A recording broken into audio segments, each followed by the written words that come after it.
आज अचानक से मुझे अपने कबूतरों की गोडल क्यों तोड़नी पड़ी, वो इसलिए क्योंकि हम अपने कबूतरों की गोडल न्यू बनाएंगे, तो इसको मैंने तोड़ना शुरू कर दिया। इसको तोड़ने की 2-3 वजूहत थी। पहली तो ये क्योंकि ये कच्ची कबूतरी गोडल थी, बारिश की वजह से ये टूट जाती थी।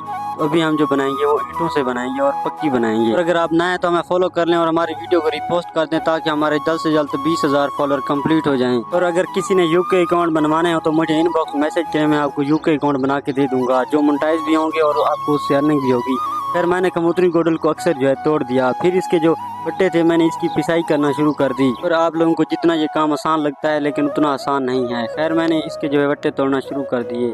काफ़ी टाइम जो है मैंने इसको तोड़ना शुरू कर दिया। आखिरकार अक्सर जो है मैंने इसके बट्टे तोड़ दिए। और अब हम जब अपने न्यू कबूतर लेंगे, नस्ली कबूतर, तो हम उनको पक्की ईंटों की दीवार में रखेंगे।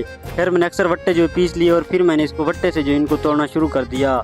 आज का व्लॉग हम इधर ही करते हैं ख़त्म और मिलते हैं अगले व्लॉग में। अगर आप नए हैं तो हमें फॉलो कर लें और रिपोस्ट कर दें। अल्लाह हाफिज़।